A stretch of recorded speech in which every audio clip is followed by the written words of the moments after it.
حضرت آدم علیہ السلام کی اولاد دنیا میں خوب بڑھی۔ آہستہ آہستہ یہ لوگ خدا کو بھولتے گئے جس نے اسے پیدا کیا تھا اور جو ان کا پالنے والا ہے، اور شیطان کے بہکاوے میں آنے لگے جس نے حضرت آدم علیہ السلام کو جنت سے نکلوا دیا تھا۔ شیطان کے بہکاوے میں آ کر وہ لوگ بتوں اور آگ اور سورج وغیرہ کو پوجنے لگے اور ایک خدا کے بجائے مٹی اور پتھر کے بہت سے خدا بنا لیے، اپنے ہی ہاتھوں سے اپنا خدا بناتے اور پھر ان سے مانگتے، حالانکہ یہ مٹی اور پتھر ان کے لیے کچھ بھی نہ کر سکتے تھے۔ ان کے لیے کیا کرتے؟ اللہ تعالی جو اپنے بندوں سے بڑی محبت کرتا ہے، اس کو یہ کبھی گوارا نہیں کہ اس کے بندے شیطان کے بہکاوے میں آ کر اللہ کے علاوہ کسی اور کی عبادت کرنے لگے اور اس کی سزا میں مرنے کے بعد جہنم میں جائے۔ اللہ پاک نے حضرت نوح علیہ السلام کو اپنا نبی بنا کر بھیجا۔ اس زمانے میں لوگوں کی عمریں بڑی لمبی ہوتی تھیں۔ حضرت نوح علیہ السلام 950 سال تک اپنی قوم میں واس کرتے رہے کہ اے لوگوں، صرف ایک اللہ کی عبادت کرو اور میرا کہا مانو، وہ تمہارے گناہ بخش دے گا۔ لیکن لوگوں نے حضرت نوح علیہ السلام کی باتوں کو نہ مانا اور اپنے کانوں میں انگلیاں ڈال لیں اور کپڑے اوڑھ لیے تاکہ حضرت نوح علیہ السلام کی آواز کانوں تک نہ پہنچے۔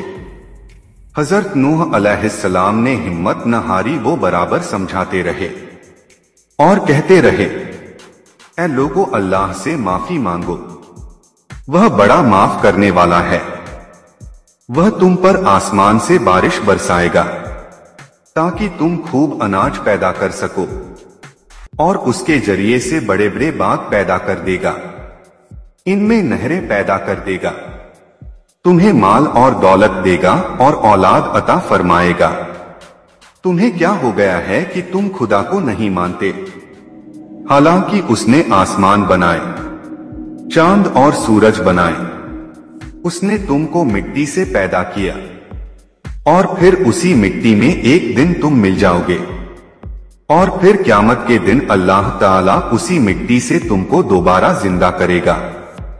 لیکن لوگوں نے بتوں کو پوجنا نہیں چھوڑا اور حضرت نوح علیہ السلام سے کہنے لگے کہ ہم اپنے بتوں کو ہرگز نہ چھوڑیں گے، اور ہم تو تم کو اپنے جیسا آدمی ہی دیکھتے ہیں، اور تمہارا کہنا بھی صرف چند غریب لوگوں نے مانا، اور ہم تو تم کو جھوٹا سمجھتے ہیں۔ حضرت نوح علیہ السلام نے کہا کہ اے میری قوم، میں تم کو جو نصیحت کرتا ہوں اس کے بدلے میں تم سے کوئی مال اور دولت نہیں چاہتا، اور جو غریب آدمی مسلمان ہوئے ہیں اور اللہ پر ایمان لائے ہیں، ان کو میں اپنے پاس سے تمہارے کہنے سے نہیں نکالوں گا۔ اگر میں ان کو اپنے پاس سے نکال دوں تو خدا کے عذاب سے مجھے کون بچائے گا؟ اگر میں ایسا کروں گا تو یہ بہت ناانصافی ہوگی۔ ان کی قوم کے لوگوں نے کہا، اے نوح، تم نے ہم نے جھگڑا بہت کر لیا، اگر تم سچے ہو تو جس عذاب سے تم ہم کو ڈراتے ہو وہ لے آؤ۔ حضرت نوح علیہ السلام نے کہا کہ جب اللہ کا حکم ہوگا عذاب آ جائے گا۔ اللہ تعالیٰ نے حضرت نوح علیہ السلام کو وحی کے ذریعے سے حکم بھیجا کہ تمہاری قوم میں جو لوگ ایمان لا چکے ہیں ان کے علاوہ کوئی ایمان نہ لائے گا، تم غم نہ کرو، ایک کشتی بناؤ۔